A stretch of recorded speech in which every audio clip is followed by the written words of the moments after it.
About what's next. Go to financialsurvivalnetwork.com and sign up for your free weekly newsletter. You'll also get 3 free reports. The Financial Survival Network. It's all about what's next. Welcome, and you are listening to the Financial Survival Network. I'm Kerry Lutz. This is one of the last shows of the year, so we'll do like others do. But first, be part of the show. Email us with your questions or comments. We really love to hear from you. And you can use the Twitter feed at Kerry Lutz, which has really been heating up lately. So we're going to do what others do, kind of take a look back at 2017, see what notable events happened, how trends changed, and what they're like moving ahead to 2018. And with me is MoneyballeEconomics.com's Andrew Zatlin. Andrew, welcome back. Hey, Kerry, thank you for having me, and Happy New Year, everyone. So, 2017, important year, important trends, important outcomes. Where do you see it? This is going to be one for the books, and I think we have to give credit to Donald Trump. There's just no other way around it. I think he really is the man. He really is coming in and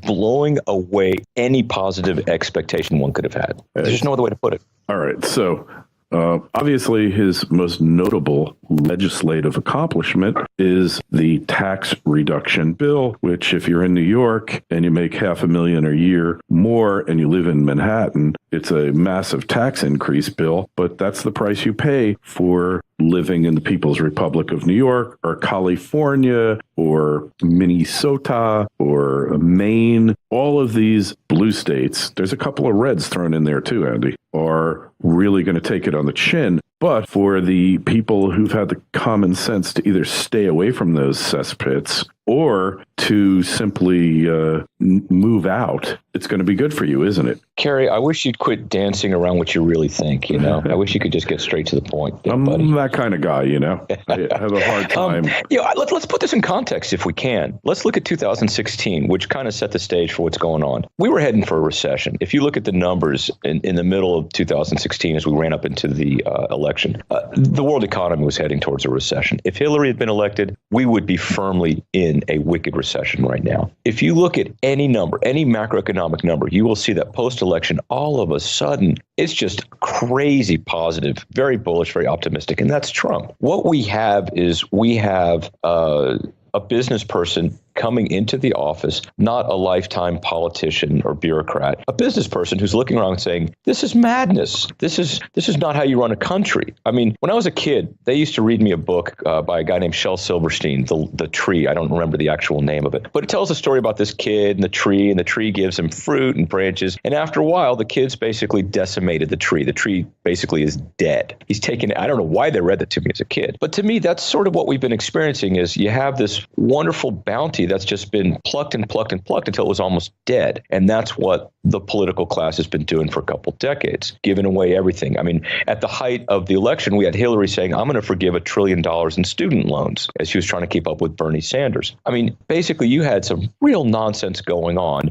We were destroying our economic fundamental infrastructure. And then you got a guy coming in and saying, no, I'm not going to do that. We're going to firm up our infrastructure. And he looked around and he said, we've got real infrastructure that needs to be rebuilt. We've got trade deals that are ridiculous, that are so one-sided against us, that are being taken advantage of. There's China off in the distance stealing our intellectual property. And for a decade, Obama's done nothing. What's going on here? So you have an adult finally stepping up and saying, I don't owe anyone anything. I'm independently wealthy. I'm not like the Clintons trying to get super rich. I'm not beholden to anybody. I'm going to come in and I'm going to set the course differently. And I think that's what we're seeing. After the first year, what do we have? We've got someone coming in and doing a lot of interesting things, but boom, we have a tax cut coming in. And unless you're on a fringe group, it's hard to argue that this is a bad thing.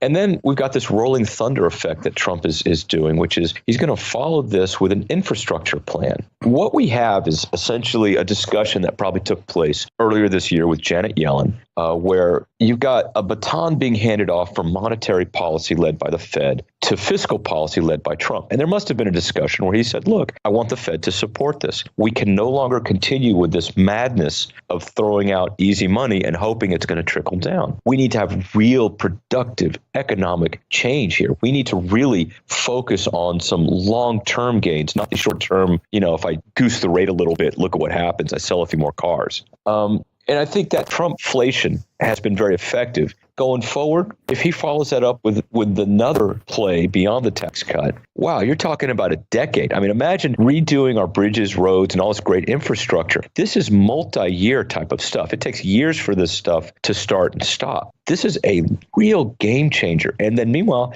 he's looking around the world. He's pushing back on NATO saying, hey, how come you guys aren't spending money the way you're supposed to? How come? And you and I talked about this, Kerry, I recall last year, where we were talking about what's wrong with Donald Trump raising his hand and saying, we have a 70-year-old agreement in place, NATO. What's wrong with revisiting it and asking if it's serving the same purpose and goals from 70 years ago? There's nothing wrong with that. He was vilified by Hillary Clinton as saying we're abandoning our allies, where in fact, I think he's saying, no, agreements are always worth revisiting. NAFTA isn't doing what we thought it would do. Well, let's revisit it. Let's make it do what we want. We don't live and die for other countries. We're supposed to be about securing our own success. And if that helps other people, great. If we can all grow the pie together, that's great. But we're not interested in shrinking and falling apart. And I think that message has gone out to business and they're seeing it in actuality. Yeah, well, I'm going to make a prediction for the coming year, probably after the midterms, but I believe it's going to happen because, look, tax cuts always stimulate the economy. They're always a major boost for psychology. They eventually wind up bringing in more money into the tax man, but that's not their primary purpose by any stretch. I'm saying that he's going to go back probably after a midterm sweep, which I believe will happen because we're going to be in the midst of 4, maybe even 5%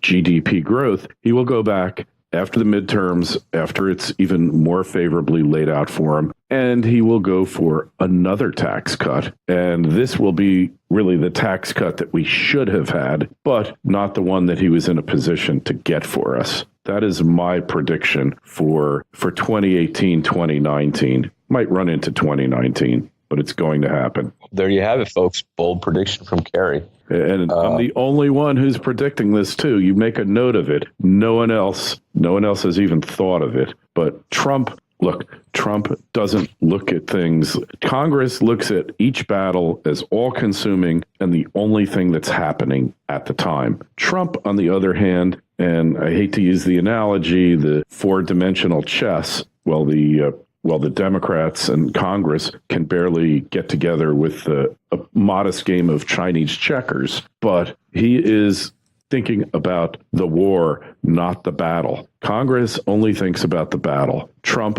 always is looking at the bigger picture. And that's why this is going to happen, because you agree these tax cuts are further going to turbocharge the economy, Andrew? Yeah, I think you got to look at it in two ways. And both of them are longer term impactful than cutting rates or something like that. I mean, when you shift the game as much as he has through a tax cut, it's got a long-term impact, immediate and long-term. It's economic, but it has that political dimension, right? Can we talk politics? Sure. He basically has just crushed the Democratic Party. These tax cuts go to solidifying his base, but it also goes to the folks who are on the fence a little bit. It's hard to hate a guy who just put money in your pocket, number one. Yeah. But number two, look at who's paying the price for the tax cut. California. You said it at the beginning. Yeah, California. What happens when you have a tax cut along the lines of reducing or eliminating the state and local taxes? So let's really talk about that. The reason California and New York are going to get hit is all of a sudden the people who live there aren't going to be able to deduct as much as they want to. So what that really means is they're going to spend less. So in California and New York, their economies are going to slow down because people won't have these massive deductions that they were enjoying. What does that mean? Well, it means that the tax revenues will start to stall. And all of a sudden, these people, I live in California, 10% tax rate, income tax. 13 if you're making over $1 million. Yeah, sales tax is horrible. But what happens is the blowback, because people don't like to get less services given the high taxes that they're paying. And that's what's going to happen is this tax cut pushes back on local politicians in California and New York and basically slows down the amount of revenue coming in, which forces them to do the guns and butter decision. Do I cut services, and if so, which ones, or do I raise taxes? There will be a huge revolt if they raise taxes. So basically, the Democrats are in a bad place. They can't win. Either they raise taxes, which pisses off all their people, or they cut services, which pisses off all their people. So they're in a lose-lose situation. And that'll be interesting. I don't think Republicans are positioned right now with candidates to take over any local elections per se. Definitely but not. it definitely makes the populace resent the current administrations, the Democrats in power. It's masterful. That's really why the Democrats are upset, is they've been told you have to prioritize. And guess what? Your priorities are not going to be, oh, this was great. Every year they publish this list of ridiculous funding grants. Yeah. I saw one where literally $100,000 was given to somebody to popularize, I think it was Hamlet. It was a Shakespeare play, to wild animals. Literally, these people were running around in fields, not quoting, not performing, but just yelling out random Shakespearean quotes to wild animals. $100,000, right? So if you're forced to prioritize, those are the kind of things that probably won't happen.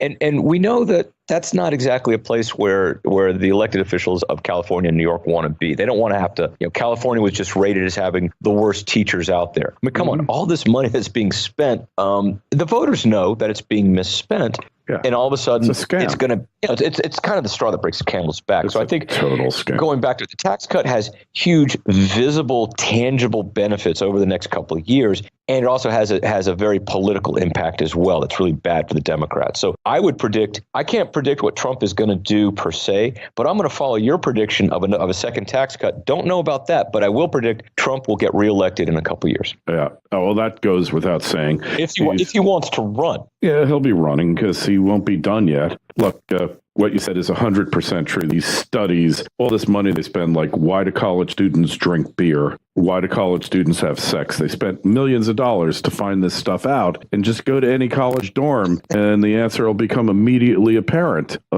We just keep wasting money, wasting it, and nobody's cared. So I have like another prediction for the coming year. There's this thing called the impoundment authority of the president, and that's his right to not spend money that's been appropriated. And up until 1974, that was basically an absolute right of the president. And then the Congress passed this Impoundment Act, which said you can impound the money, but we have to approve it within 45 days or it's a no-go. And there was a Supreme Court case kind of supported it, but Supreme Court was a lot different in 74 than now. I believe he's going to be impounding left and right and daring them to go to court. And they probably will go to court. He might win, he might lose, but he's still not going to spend the money because he's got all these positions, Andrew, that are supposed to be filled, like the undersecretary, deputy assistant secretary for in the State Department for exterminating facilities. That requires an undersecretary. And he just said, what do we need to fill this for? It's a BS position. It's a total political plum. And I don't need that guy. If I got to get rid of bugs in the State Department, I'll hire an exterminator. I don't need a deputy undersecretary for extermination affairs. Well, let's use the EPA as an example, right? Where you've had, what's the latest figure? 30% of the EPA staff are no longer there. 700, almost 800 people have fled the axe. And, let's talk about that for a second, because, the EPA is, I have mixed feelings because I think the EPA does do some good things. However, we've seen examples of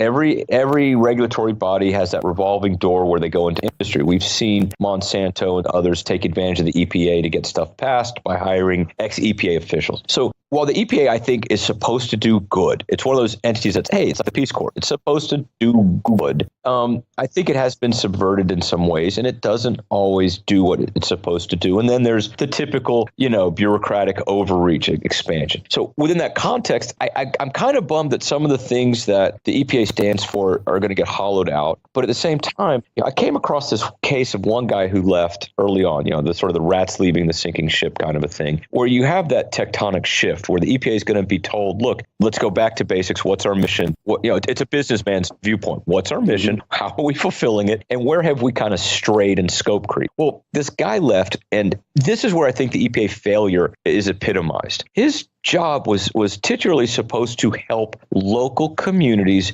deal with basically factories coming in. The EPA, there could be some hazardous waste. There could be, some pollution and stuff. And so the local communities were supposed to help navigate these waters. Now, let's go back in time to places like, and I'm going to be explosive here, very, very extreme, I think. Let's talk Ferguson, where unemployment is so deep.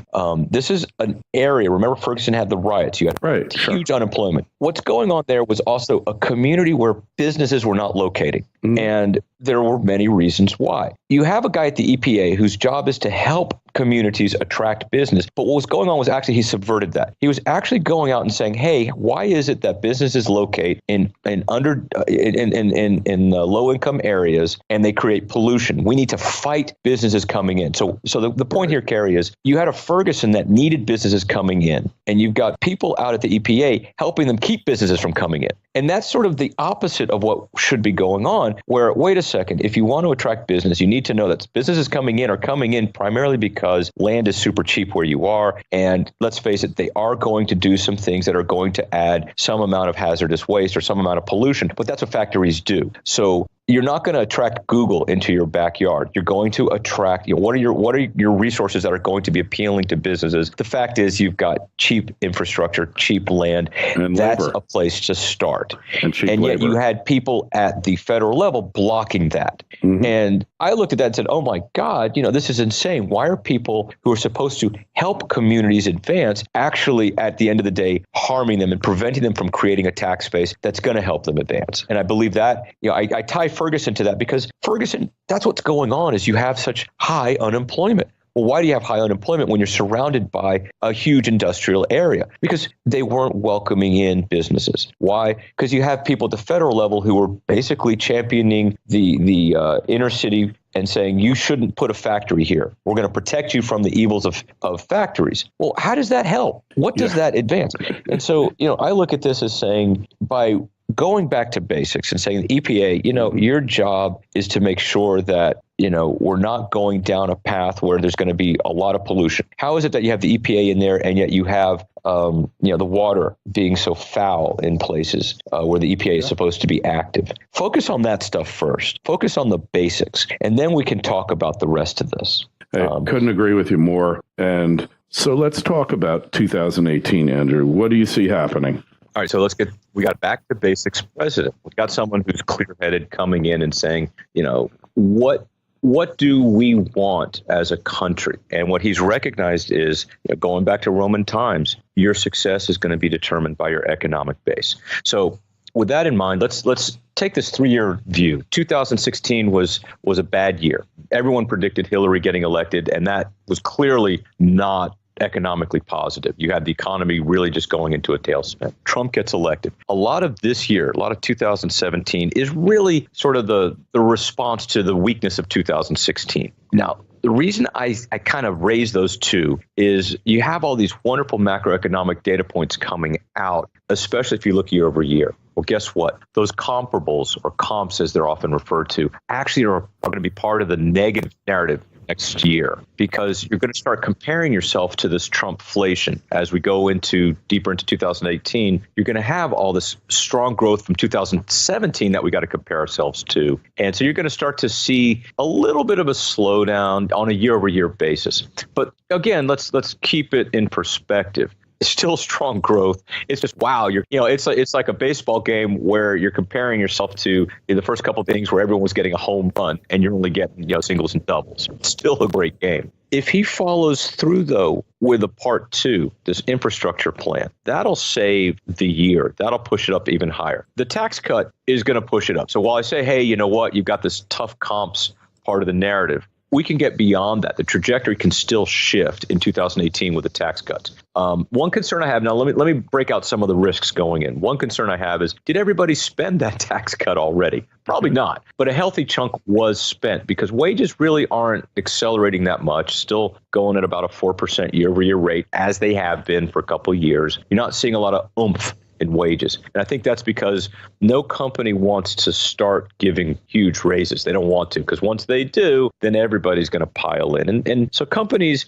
are incredibly profitable right now, but they still don't want to share with employees. And so you still have this break of how much money's coming in. If you look at the spending over the past couple of months, it's been strong, but it's also been coming not from the wages part of the equation, but coming from the savings part. People are dipping into their savings to keep their quality of life going. And that's never a good thing, unless they're doing it because they expect more money to flow. So you have this cycle, this virtuous cycle possibly kicking in. I'm raising my hand and saying we got to make sure it's a virtuous cycle, because dipping into your savings is not a long-term proposition. You do it only because you do expect those wages to start to rebound and accelerate. And I think that's actually where we're going to be. But that's one risk, is that wages don't accelerate. People dipped into their savings and, oh my, they're not feeling good. I personally think that we're going to see some positives. The tax cuts are going to be so much more positive than people think, and they're going to have more of a long-term boom, long-term benefit. Mm-hmm. The second thing I'm watching is hiring.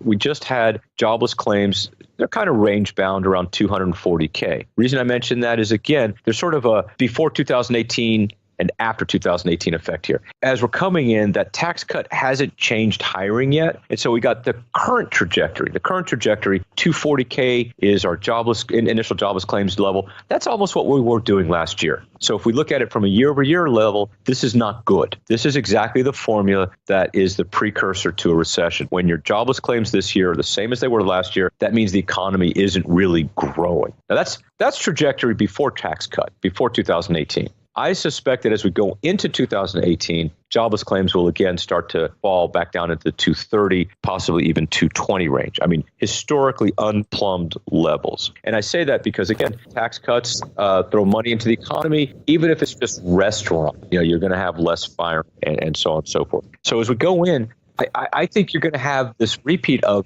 all assets are going to be bid up. The stock market's going to go crazy again because companies are going to be hugely profitable. I don't think every company is going to be hugely profitable. Companies like a Goldman Sachs that said, geez, man, we're going to be $5 billion less profitable because of this.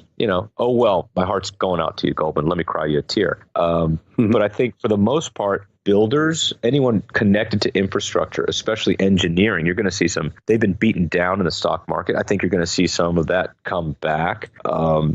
I think the consumers, especially cyclicals and especially the non-cyclicals, so where the fun money goes, I think you're going to see them pile up again and move up. I think the stock market's going to get another win. And why? Let's face it, Kerry, at the end of the day, the stock market has one huge buyer, and that's the 401k plan. And as long as jobs are growing and as long as wages are growing, people will put more money into their 401ks, and it's just looking for a place to park itself. And with oil up as well, you've got Saudi Arabia and Norway and all these other sovereign wealth countries that benefit from high oil prices. They're going to park money somewhere, and it's the U.S. stock market where they put it. So I look at the U.S. stock market as being a great place to be, but I also look at every asset. Look at gold. Gold's back. And it's up today. As long as you happen to mention gold, we should talk about that a little bit, at least. Up $10.30. Now it's back down to $8.40 the ounce. It's Look trading at this thing, man. 1304. Since we were talking about it, silver and gold have fallen. What's up, man? Are we that powerful? Yeah. Hey, we move markets, Andrew. You and me, we move markets. And don't forget it. We have power. So 2018, it's going to be a year of surprises to everyone except you and I, Andrew. I mean, let's just say if there's a war, hey, all bets are off, or maybe it'll be good for the economy. Who knows? And if Inspector Robert Clouseau Mueller actually gets his man, then we have to reevaluate. There's other things that can happen too, of course. I mean, quakes, natural disasters, but it's hard not to be bullish. Yeah, but we made it through 3 major world-class hurricanes. I mean, I'm glad I don't live in Puerto Rico. I really feel for the people who do, and will help them in any way possible. Houston's on the rebound, and the rest of it, hey, it's working the way it should. So anyway, Andrew, just tell us again where we find you and best way to connect with you on the web. Moneyball Economics is the fun place to start. We also have the Moneyball Trader if you would like to subscribe. The Moneyball Economics is free, And we do stock picks and ETF movement. We've been crushing the markets. And you can get that insight if you subscribe at themoneyballtrader.com. All right. And questions, comments, we love when you participate in the show. Email us kl@kerrylutz.com. The Twitter feed's at Kerry Lutz. Facebook page is Financial Survival Network. This might be my last show of the year. So if it is, then I wish all of you a happy and a healthy new year. Stay away from public places with lots of people. Never a good idea, even when there wasn't terrorism. And just be safe, be healthy, be happy. Start looking for how you're going to make the new year work for you. It's not that hard. A little investment here and a little bit of human capital will take you a long, long way. Andrew, happy new year to you and yours. And we'll talk to you again next year. Looking forward to it. Thanks again, Kerry. FSN Radio. It's all about what's next. Go to financialsurvivalnetwork.com and sign up for your free weekly newsletter. You'll also get 3 free reports. The Financial Survival